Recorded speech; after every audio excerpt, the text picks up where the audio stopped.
right, everyone. Welcome to NABA.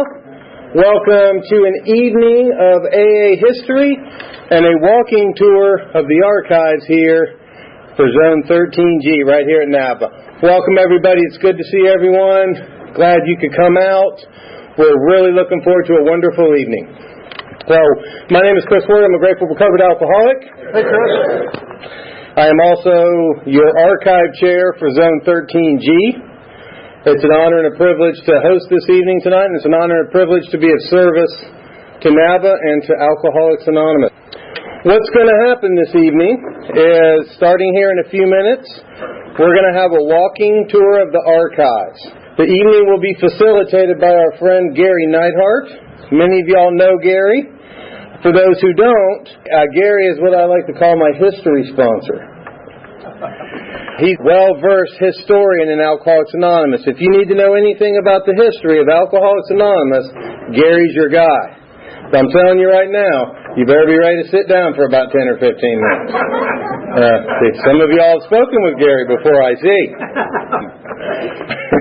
He's also the former state archive chair for Area 16, the state of Georgia.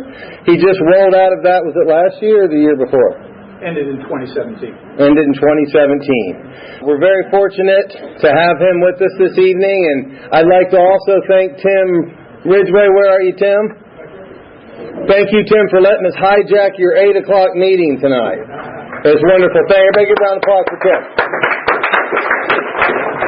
And what a wonderful speaker meeting he puts on here every Monday at 8 p.m. So what's going to happen? Like I said, we're going to do a walking tour of the archives, starting here in a few minutes until about 7:45 or whenever that ends. And then we're going to take a short break, and then at 8 p.m., we're going to have a PowerPoint presentation right up here on the screen. Gary's going to take us through some early Atlanta AA history, focusing on the pre-traditions era of our fellowship. There's some interesting stories and things about how things were done before the traditions were established. And thank God they were. Because I don't think we'd be here tonight if they were not.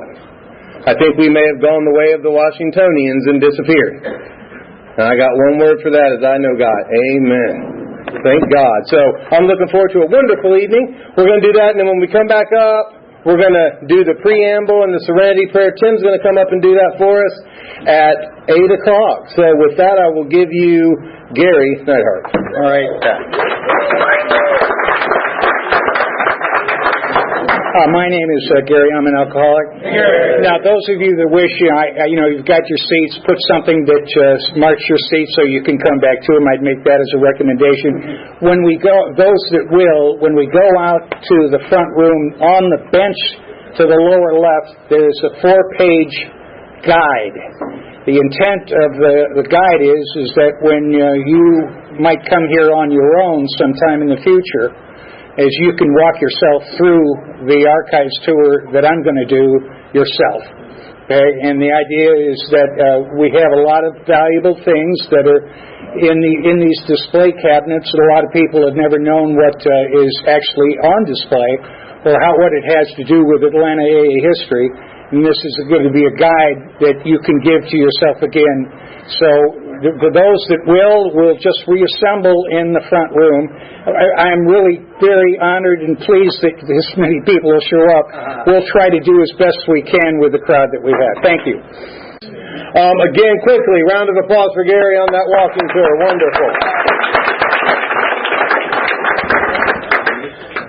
Okay, at this time, I'm going to bring Tim up, and we're going to do the preamble and the serenity prayer to get this thing started. And then after that, we're going to pass the baskets to cover the cost of this deal. As many of y'all know, we don't have any dues or fees, but we certainly have expenses and baskets to put them in. So with that, I'll bring Tim up. Thank you, Chris. I'm Tim. I'm an alcoholic. Okay, welcome to the Monday Night Blue Chip Speakers Meeting. Tonight we don't have a speaker, but he has spoken here several times, and hopefully he's going to live long enough to come and tell a story once again. Before we say the serenity prayer, before we say the serenity prayer together, let's share a moment of silence while thinking about why we're all here.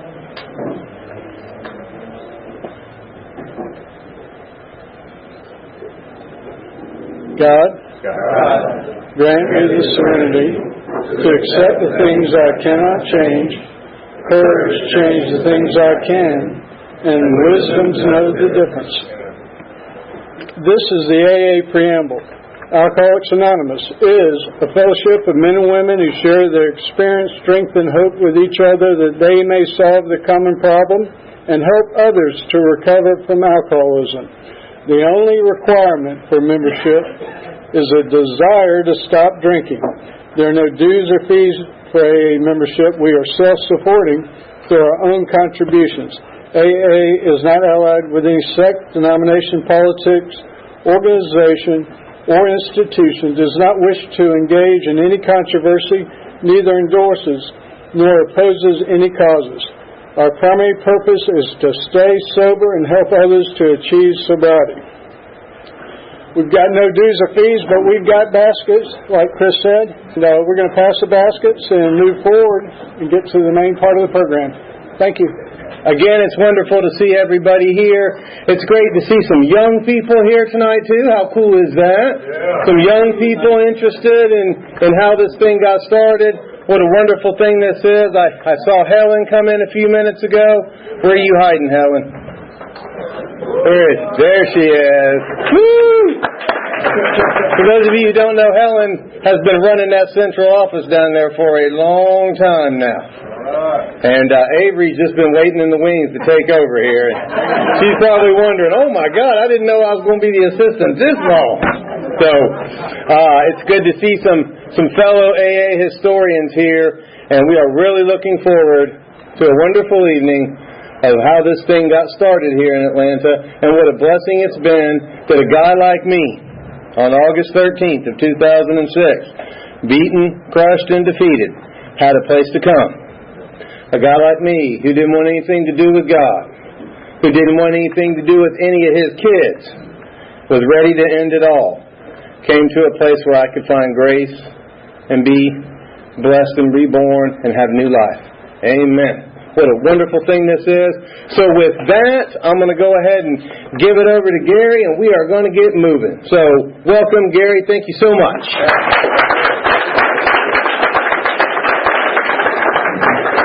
Hi, everybody. I'm Gary. I'm an alcoholic. It is an honor to address you all. I am so pleased at the turnout. It's humbling. And I'm really, and there's so many friends here. What an evening this is for me. Thank you so much. As we go through the slides, there's only one way that I know how to do this. And that is, there's so much material here that if I manually tried to explain this, like I was doing even through the archives walkthrough, I would get stuck and you'd be here for 2 hours. Okay? So actually what I've done is I've timed this, and the slides are going to self-advance. So we're guaranteed that we won't get stuck. And I'm going to try to talk as fast as I can, but I may not be able to keep up, okay?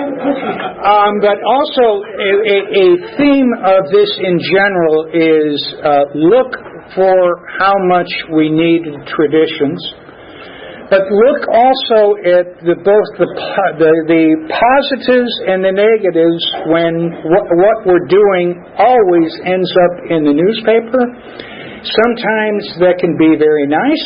Sometimes it isn't very nice, especially when certain people don't know what they're talking about but do have an opinion about us. Okay, now with that, I've got to do one thing. There we go. Now that's the first slide. And you'll see that is Bill, as I explained a part of this during the walkthrough. That's a picture of Bill and Lois on the Harley. She drove the Harley too. And this is when they drove by Stone Mountain on January 26, 1926. I like taking pigeons there and walking on that same road. And of course, when they went from Vermont all the way down to Fort Myers, and then back up to Tennessee, where Lois was driving, and they crashed. And as I said out in the walkthrough, that picture of Bill Wilson being ejected from the sidecar, flying over the top of Lois and breaking his collarbone. That's put the end of their Harley days, and they took the train home. But it's quite an adventure that they had. I can't imagine going from Vermont all the way down to Fort Myers in the equivalent of dirt roads. They got stuck 3 times when they were in Georgia in the red mud. I mean, plus they were camping, and plus it was January when they came through. I mean, they were doing this in the winter. So I don't even know where anybody would get gasoline to at that time. But again, that was January 26, 1926. This is our sobriety tree. Bill Wilson, you'll see on the left, and John Fitzhugh Mayo of Washington, D.C., with the sobriety date of October 1935 on the right. He is the composer of the story, Our Southern Friend. This is actually the first newspaper article that I could find. There might be one earlier, but it is a columnist, Louis Newton, and a Major R.J. Gwynn, and they, I believe, have taken a look at the Liberty Magazine article published on September 30th, which caused him to order a big book, and this is a very positive review, and much of the text is direct quotes from the big book, including to the lower right, you can see the steps. Now, this is the first AA meeting that happened to be in Atlanta. It's actually October 29th of 1940. It's credited by Bill Wilson to be started by Irwin Myerson of Cleveland, Ohio, a champion salesman of Venetian blinds who worked anywhere from D.C. all the way out to Mississippi. But as it so turns out, there was a Marion H. here. Marion H. was at the first meeting. Unfortunately, he ended up getting drunk, and there was nobody sober by April of 1941. He was reported, that founder was reported doing 60 days in jail. And so the meeting, while they did have a meeting here, it did not stick.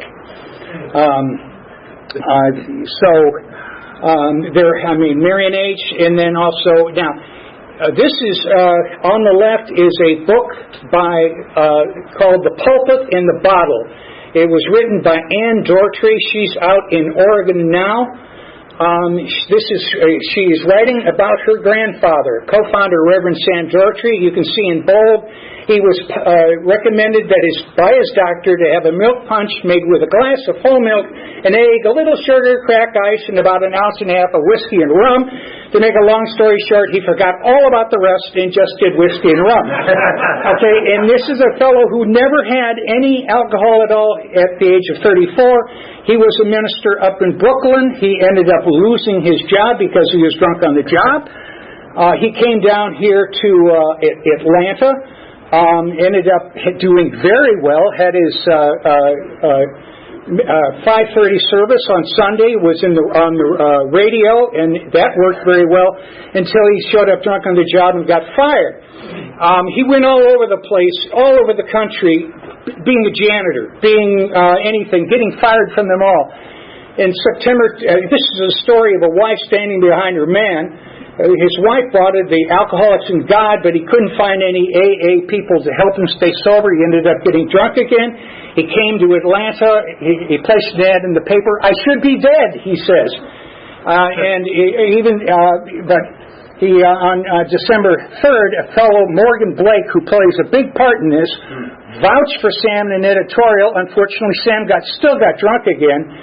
He ended up selling tires. He lost that. Sam's wife brought a March 1 Saturday Evening Post to Sam's attention.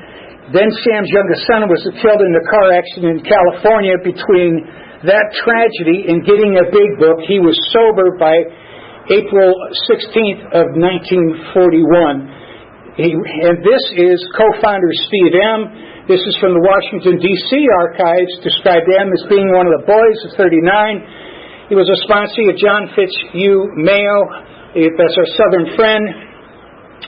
This corrects the AA Comes of Age, that we actually we come from Washington, D.C., then New York, and not Cleveland. On May 25th, 1941, Louise M., another wife, wrote the New York headquarters announcing that they had moved to Atlanta. Louise was requiring that they had moved there, and it turns out, no, they had not. And you can see on the lower right is the Steve M. That is information directly from Washington, D.C. AA Steve M. This is the article that was placed in the Atlanta Constitution on July 8th. Not an ad, it was actually an article. And Reverend Sam said it was a little story in the Atlanta Constitution that led me to Steve. This is where they ended up meeting. This is what Steve knew about Alcoholics Anonymous when he had moved from Washington, D.C. down to Atlanta. Again, this is the first continuous AA meeting. According to the July 15th, 1941 letter, 7 people were present: Steve M., Reverend Sam D., and Ernest Scruggs. No, I don't think he played the banjo, but that's whatever. Earl Scruggs, but we know almost very little about him. They met in Buckhead. The name of the AA group grew under various names: the Downtown Group, the Midtown Group, the Wilson Club of AA. This is a letter that is written from Atlanta up to New York, and it says, beyond a shadow of a doubt, we have some of the finest group of ex-drunks in the United States. Last Tuesday evening, July 8th, 40 people were at the meeting at Parlors of AB in the Robert Fulton Hotel, our regular meeting place. And you can see the signatures. Sam Daugherty is there, and also Ernest Scruggs is there as well. Now, the first paragraph here is more about Sam Daugherty. This is from Alcoholics Anonymous Comes of Age, written by Bill Wilson, and he talks about the Chautauqua brand of AA, which Sam, as a minister, ran. And when I looked up Chautauqua, I said, think of it as a non-denominational Christianity, similar to the Oxford group. Sam founded the Church of the Open Door in October of 41. That was a big deal after 8 years of not being a minister. Services were held at the Rialto Theater, but the church folded because basically his congregation went to war. Sam ended up moving up to Warren, Georgia. He became quite a circuit speaker. You can hear him on www.recoveryspeakers.com. He died of a heart attack in 1956. But I'd highly recommend. He is very entertaining. He spoke at the same program in which Bill Wilson talked about how the Big Book was put together, celebrating the sobriety of Bill Wilson's sponsor, Ebby Thatcher. So it is now this happens to be the first known locally created feature article on Alcoholics Anonymous. The fellow to the right, they made that clear, is an actor. Okay? But start to look at this.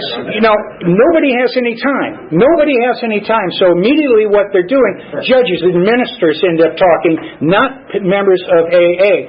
Columnist Morgan Blake, this was part of his editorial. He says, I know a lot of drink addicts I've been working with myself, and he is very pro-AA, and the reason that he's pro-AA is this is a fellow who got sober in 1923 through his church, and there's somebody that he was working with for 20 years who got sober in AA, and that got Morgan Blake's attention. Morgan Blake turns out to be a real champion in the Atlanta Journal of Alcoholics Anonymous, even though himself he never did become a member. And he talks about there's no magic. He says you can tell those people anything because they've heard it all. You can't fool them.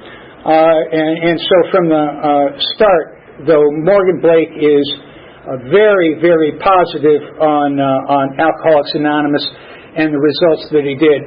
This is our first clubhouse, 57.5 Broad Street. This is right out of the Atlanta Central Office history. The documents that we had meetings on Tuesdays, open meetings on Friday. The clubhouse was open 7 days a week. There were various entertainment and social affairs. The clubhouse was dedicated June 12th of 1942, and she told Neely Daniels said that actually the place was provided rent-free as a result of Asa Candler, and that is Coca-Cola. But that we were in this clubhouse until 1946. This is a favorite of mine. I also kind of gave away the punchline as far as I'm concerned. This is Bill Wilson's first visit, Alcoholics Anonymous chief. And if you look down at the bottom there, Alcoholics Anonymous, underneath Bill's picture, doesn't get drunk anymore. Doesn't say that he stopped drinking. He just doesn't get drunk anymore. Okay, but again, when people are writing about us, you don't know necessarily what you're going to get. Okay, and when I stopped by the GSO in this time period, I was looking at a number of scrapbooks that are up in New York, and his picture's all over the place. I mean, he violated as much anonymity to begin with, to start with, as anybody. Now, this is from the article, the Founding Father, not Coke, the founder, Founding Father, that strange organization of former drunks. And here he's quoting himself as one of the world's worst drunkards.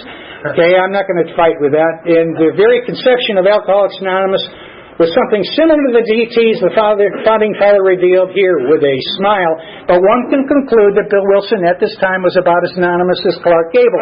Here is his thank you note, which is just glowing. This is so wonderfully, this to me is the essence of Bill. The memories of his visit will always remain. I wish I could find words to tell you how inspired I was by what I saw and heard and felt in Atlanta. Please also give my regards and thanks to Morgan Blake, who was never an AA member, in the Atlanta Journal, who's done so much to make the group a success. Seldom has a group had a better start than yours. It's just the nature of Bill and how he would give a just glowing response to. And of course, this was just one of the places that he visited. He was touring around in the early 40s. Now, this is the downtown group sending a letter up, and this is just one of those things when I've talked to any African American, they tell it like it was, Gary. And if you go halfway down here, you will see there is a difference of opinion of this group as to whether or not Negroes shall be permitted to attend the meetings of the Atlanta group. The end result is they wish to more or less train people, blacks, to have their own meetings. It's something that doesn't actually happen until 1951. In other words, so African Americans were interested in AA, but due to the times, they were not able to attend meetings in Atlanta until in 1951. A glaring need for the traditions. This is obviously 7 years before the traditions. A significant 12-step call. This is when Reverend Sam D. calls on Neely Daniels. Neely D.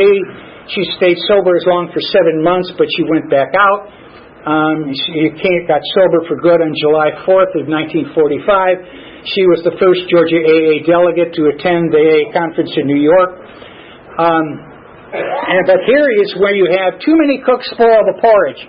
And fumes of alcohol enter the brain, and theorize this opening is abnormally large in alcoholics. Okay? And then he starts talking about disease, alcoholism being a disease, and he does us no good whatsoever to compare our disease to syphilis. Okay? But again, when we throw it open to people that don't know anything about us, this is what you get. Here we have a doctor who is just learned about AA, but he's ready to give us medical advice. Okay, and he figures out where we are. He has a tonic par excellent for the inebriate or the dipsomaniac. In my opinion, he's ready to give us essential vitamins B complex and D. He doesn't mean he may have never met us before, but he knows what kind of medicine that we would need to get sober. Incidentally, this is just a very brief summary. Now, this is also typically, again, in a time when no one has any time in the program whatsoever. They get a doctor and they get a minister to come and speak at the meetings and note how it's in the paper. Okay, and Dr. Robert Burns was a fellow that helped Reverend Sam D. be reordained and become a member of the Presbyterian Church once again and regain his credentials. But this is, again, very typical. Here we have the superintendent of the Milledgeville State Hospital for the Insane. We don't call anything like that anymore, but he comes and stands in front of us as a doctor and sees all these sober people, and he says, I don't have a clue how you did it. Now, here's your doctor running a place where we are in force, and he's saying he doesn't know how to help any of us. But this is pretty much typical of the times in that we just baffled this doctor speaker. He says, you know more about this question than I do. Regardless of how you are winning your fight, that's all how anyone can ask. And that's where we had as help. Now this is the second Atlanta AA visit of Bill Wilson, May 28th of 1944. This is the first of 3 articles announcing he's coming to town. Uncle Bill, okay, and now notice, he will address a group of Atlanta ministers, physicians, and businessmen at a luncheon. He will speak at a dinner, at least he mentions for AA members. But in many regards, when you start looking at these advertisements, you would hardly know that there were any drunks there. All right, because there are so many people of prominence that end up attending these meetings. And of course, again, everything that we're doing is announced in the paper, so who knows who else might be showing up as well. And again, this is a meeting at the AA Club Room at 57.5 Broad Street. This is more the members of the Wilson Club of AA. That's how anonymous he was. Okay, but look at you opening a full schedule at 9:30 a.m. He holds a conference at the Federal Penitentiary here, and that was followed by a luncheon with 100 Atlanta ministers, physicians, business executives, and various government officials are scheduled to attend. All right, and then you have, here's the quote, AA is a combination of religion and applied psychology that any alcoholic with a genuine desire to reform can take advantage of. You can take that or leave it. But that, again, is people soliciting their opinion towards what they think we are. Again, this Uncle Bill routine I find to be rather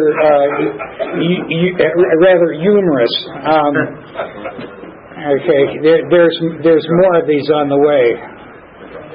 Okay, and now this is again Alcoholics Anonymous founder Uncle Bill coming here today, and again founder who refers to remain anonymous, and then they give the schedule of every place he's going to be. Okay, and he will appear at the organization called blah blah blah, and they have him booked. I mean, they really expect a whole lot out of him. But again, these are 3 different articles, and he has not even come to town yet. But the amount of publicity, and again, behind the scenes, the amount of potential ego that this might feed, being a big shot, it would be hard to resist. Now, here's when he speaks. You might remember bankrupt idealists being out of Tradition 6 in the 12 and 12, but here he's using the term in 1944, defining us as a bankrupt idealist, and he labels himself as an interesting technique that has been dry for 10 years. But I don't get, antique, he's 49 years old. He's not that much of an antique. At least he does mention Dr. Bob here, and he mentions 12,000 defeated drunks now being members of the fellowship. He does have trouble with numbers. Elsewhere, it's 8,000. Okay, but here he goes with the second half of the defines alcoholic as a bankrupt idealist. He did pay an informal visit to the federal penitentiary to get volunteers coming in. Bill described yesterday's luncheon as the biggest turnout since the dinner Rockefeller once gave. Wow. Now, I don't know if that's true, but that's nevertheless, that's again what he said. Here's a heartwarming one. Bill brings tears to the eyes of the listeners here. This is the kind of glowing kind of information that was publicized about him. And Bill is saying right now, he declared, I believe AA is the fastest growing organization in the country. This is World War II. I think it would be the U.S. Army myself. But, but again, the Atlanta chapter of AA, known as the Wilson Club, has an ever-increasing membership and includes some of the city's leading businessmen. Okay? And yes, it did.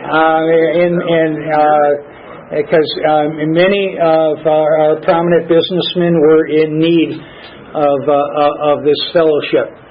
But again, this is still in the period when we only have one AA meeting in Atlanta, and again we have moving on, ex-drugs aid war effort. Now, here's again where he has troubles with numbers.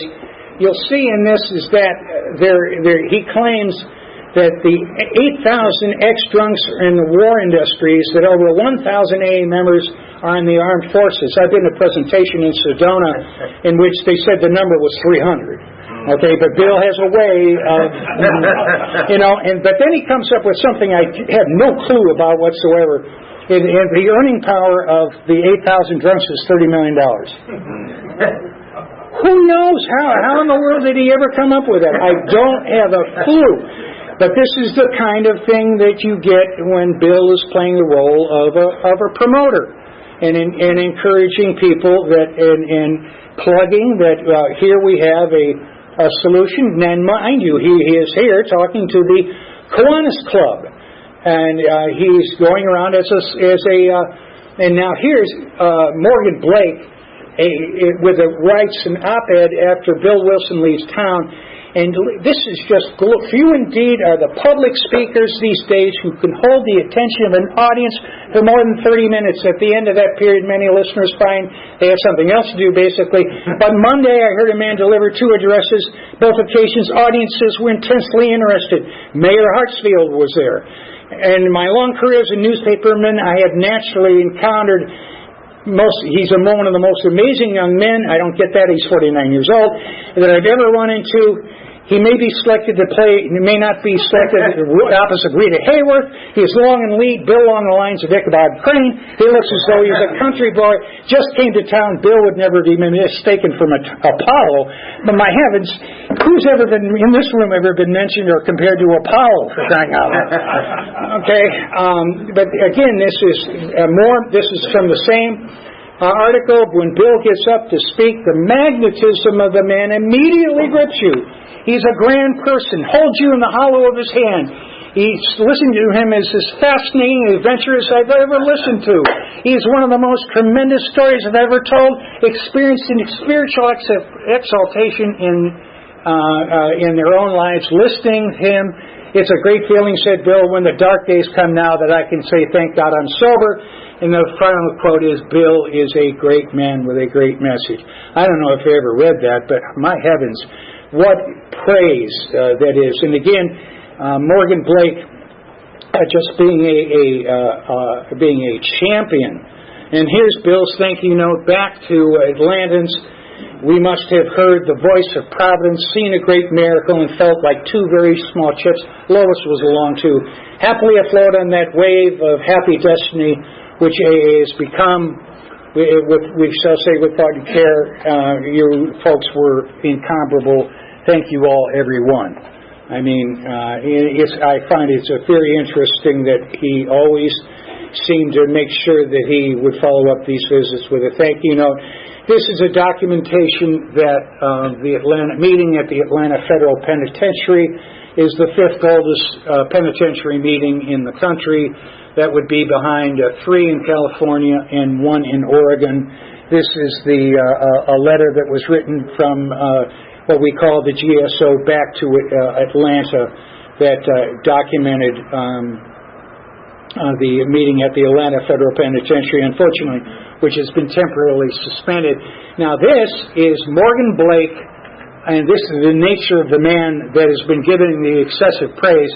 This is when there was a riot in the Atlanta Federal Penitentiary.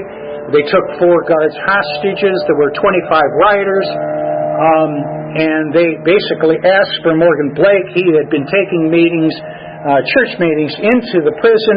They asked that he hear their grievances, take those grievances, put them in the paper, and this was national news. He ended up putting an end to the riot himself, and here's the thank you note from the President of the United States, FDR, thanking him, Morgan Blake, for the nature of the effort that he did to put an end to that riot. That is how much prestige, actually, that Morgan Blake had in this community, and this is to get to know him in contrast to eventual events that end up happening with Morgan Blake later in years to come, when the road to hell is paved through good intentions. Now this is a remarkable meeting at City Prison. It has 16 members of Alcoholics Anonymous were guests in the city jail, city prison, and 16 volunteers. They had 16. You know how hard it would be to get 16 volunteers to do anything, much let's go into prison, not to mention have 103 prisoners.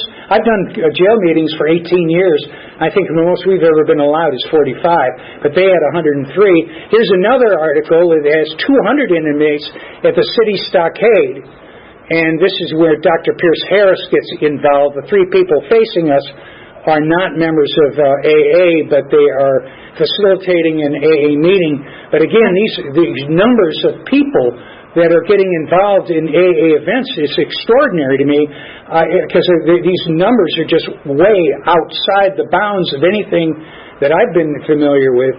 This is a visit of Marty Mann, Mrs. Marty Mann, and she was very effective in being called Mrs. Marty Mann in an era in which being gay, being a lesbian was not allowed, but no one ever charged or questioned her with regarding to that. But she was here, and to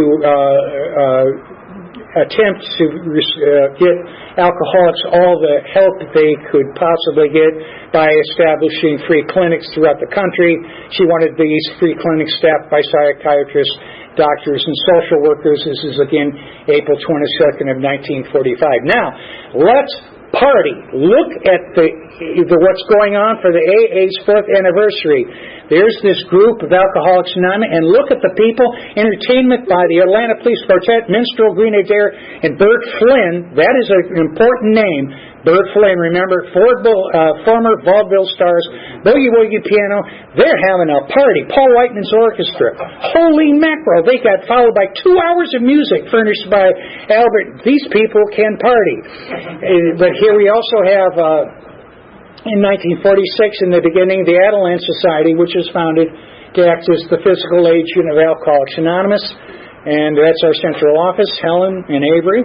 And that's their phone number. Our lease expired on 57.5 Broad Street. We ended up moving to 70.5 Auburn Avenue. It's also referred to as Houston Street in AA literature, but I'm confused because a fire on January 16th of 1946 destroyed the building. AA was located on the 2nd floor, and the fire was said to have started in the AA clubhouse, some smoker in a wastebasket, probably. Who knows? And now this is the article, the 20,000 fire razes the building, and this is where I got the address of 70 to 72 Auburn Avenue as being the actual location of the fire, and that Atlan, that is the way it was spelled in the article. I only can continue that, but that again documents, and they lost everything that was in the clubhouse. So Morgan Blake, recognizing the great work AA was doing, decided to get a permanent meeting place for AA. He offered to head a committee to solicit funds for a new home so we could expand. And some had the visions of the finest AA home in the Southeast, but the pros and cons led to a verbal battle royal, and tempers reached the boiling point. It was decided by a substantial majority to accept his outside offer, but still there were people that disagreed vehemently. And Arthur Y., the original author of the Atlanta history, attempted to explain this controversy through the use of Tradition 7. However, this is 2 months before the traditions were ever announced in the grapevine. So, but nevertheless, people still thought that we should be self-supporting through our own contributions. And even Blake observed that some AAs did not feel comfortable asking anybody outside the membership for funds. So we had self-supporting through our own contributions as an issue, really, even before the traditions that happened to be here in Atlanta. And people felt very strong like this because, of course, again, we'd lost all the big books. We'd lost the entire inventory of what had been in our central office. And, of course, just anticipating the next slide is as a result, the group split. So Morgan Blake was behind the group, and of course, since we do everything in the paper, you see we've got our center group, which is meeting at Friday at 8 p.m. We got it on the left side, and Alcoholics Anonymous meets in new quarters, and that happens to be on the right side. The central group did not last a long time. Eventually, it got down to one person and folded. It was the 49.5 North Avenue, Spring Street, that survived.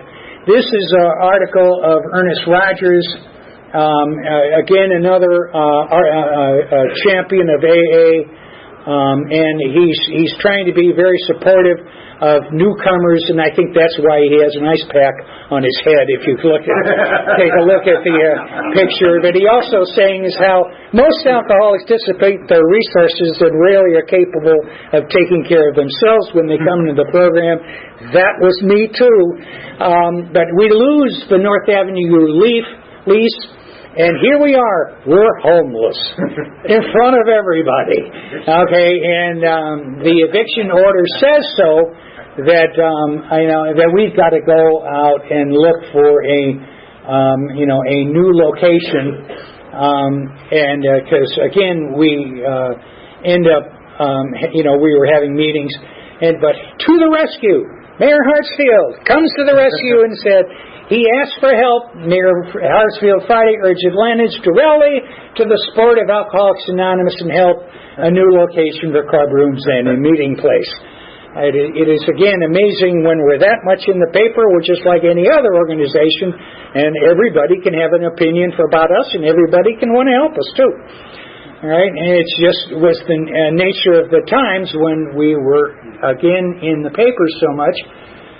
The North Avenue group found 117 Hunter Street as the clubhouse, where we were for 2 years, but this also begins a period of when additional groups start to be founded.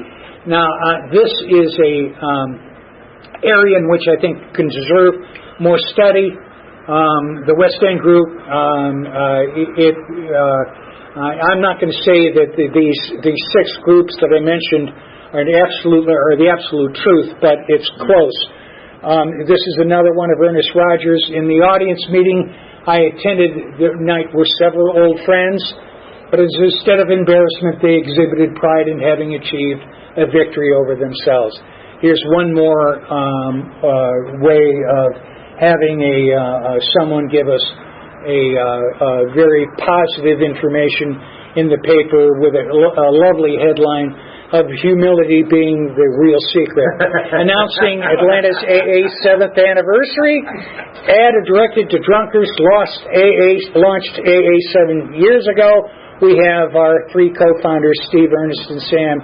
They come back and they speak here. But again, everything we do happens to be, everything that's significant anyway, happens to be in the paper.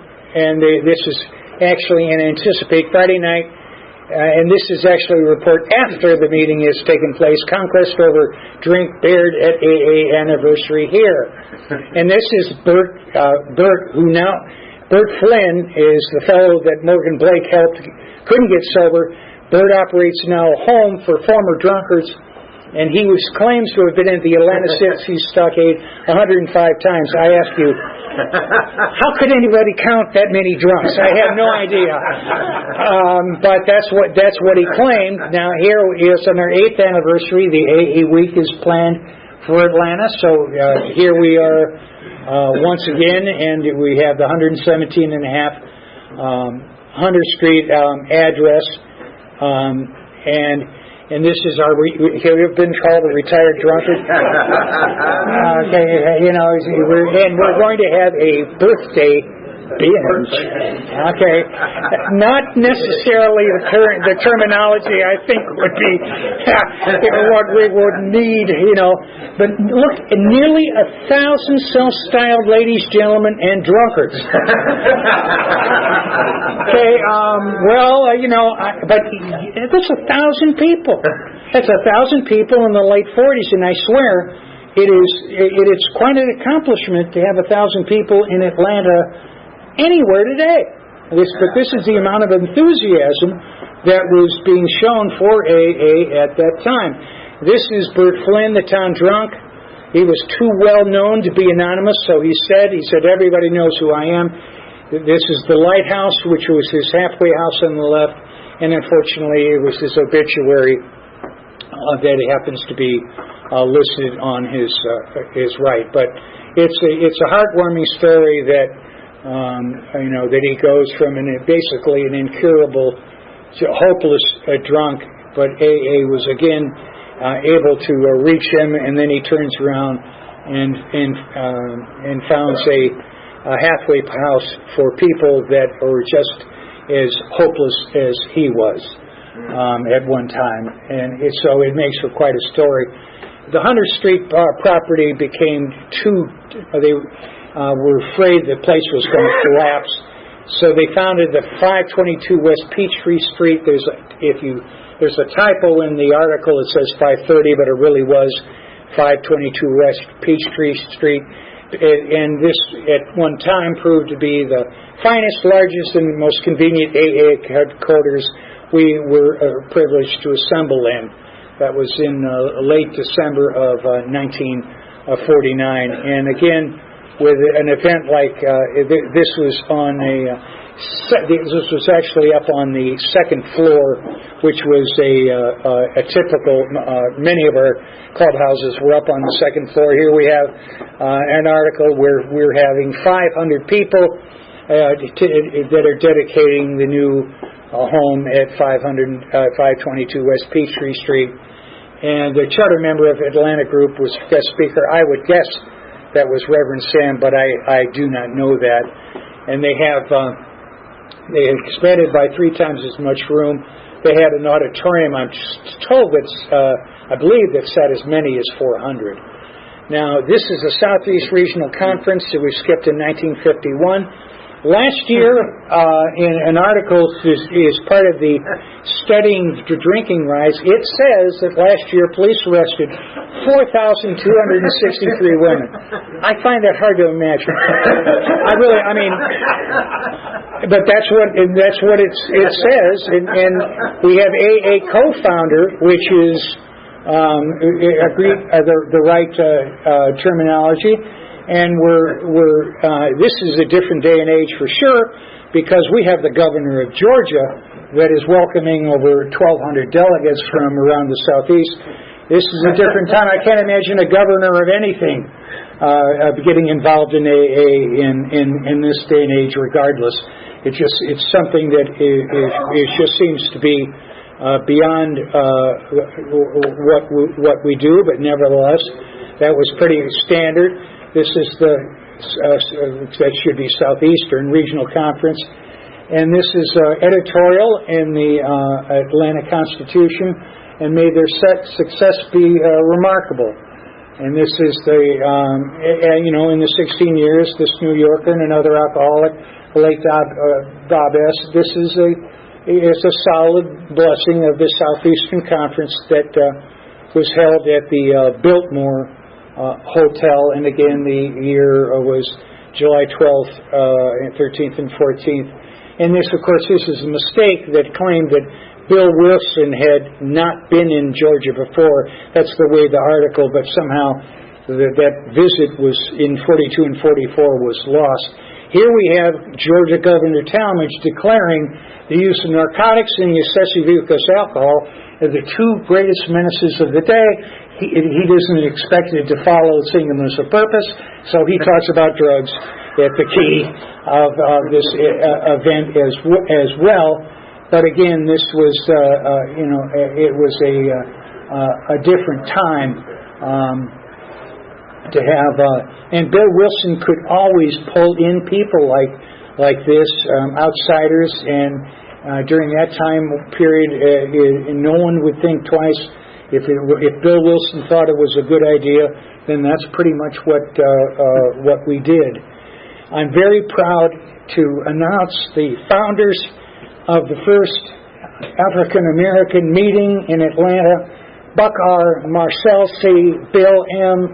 and his son founded the first African American meeting, the 24-hour group in Atlanta on September 20th, 1951. A second meeting followed in 1953 named Easy Does It with founder John Flemister, dated sobriety of the 23rd of February of 1952. Easy Does It celebrated its 65th anniversary in 2018. John Flemister continued until he died in 1990 through the process of integration. To hear him talk with Neely Daniels and Joe Phelan and be included in when the history of AA was told by a bunch of old-timers in 1979 is a wonderful experience, because you know where he once was, and now that he's included.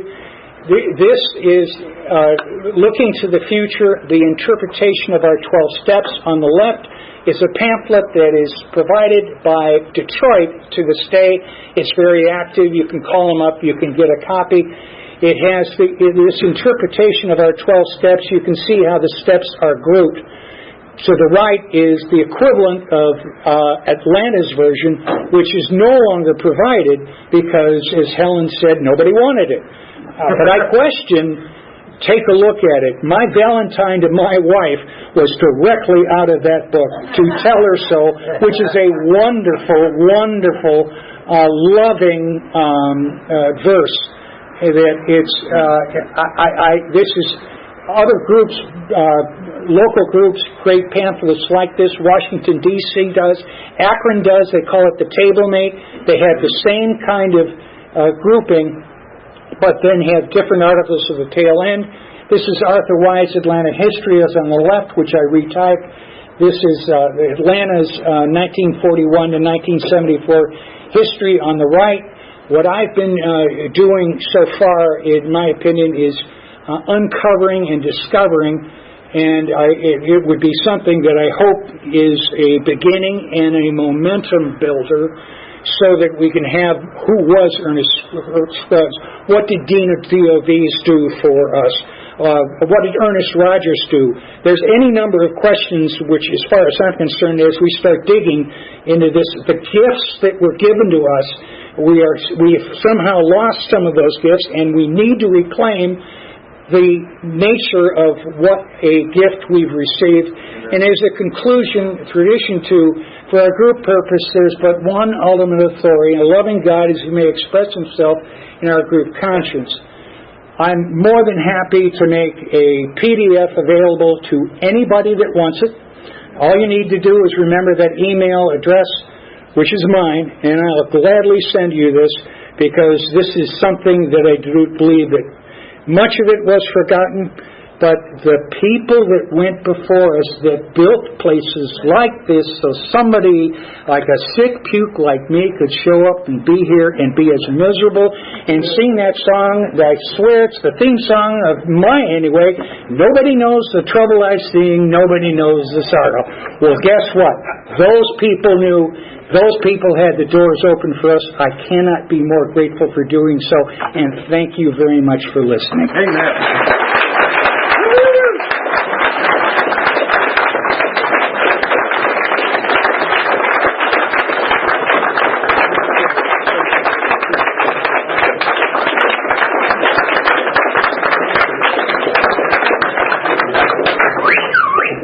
Thank you, Gary. And I mentioned earlier that he is a blue chip speaker, and his story can be found on aabluechipspeakers.org, where you can freely download almost 400 blue chip speakers. Many of those in the room tonight have their stories there. So wanted to let you know that we're trying to carry on the tradition, and if you'd like to participate, let me know, and we'll get you on the schedule.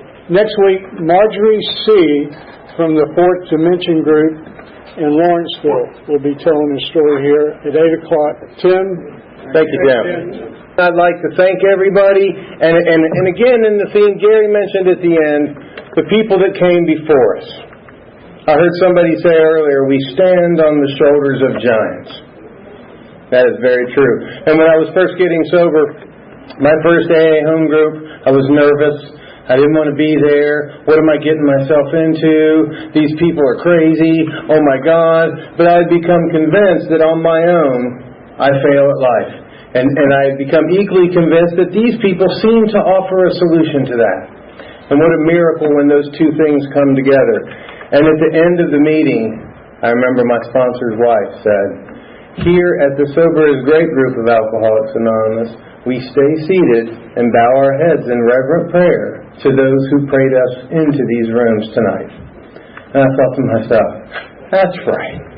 And so I'd like to do that tonight. If we could just stay seated and bow our heads in reverent prayer of the giants that prayed us into this room tonight. And if we could do that now.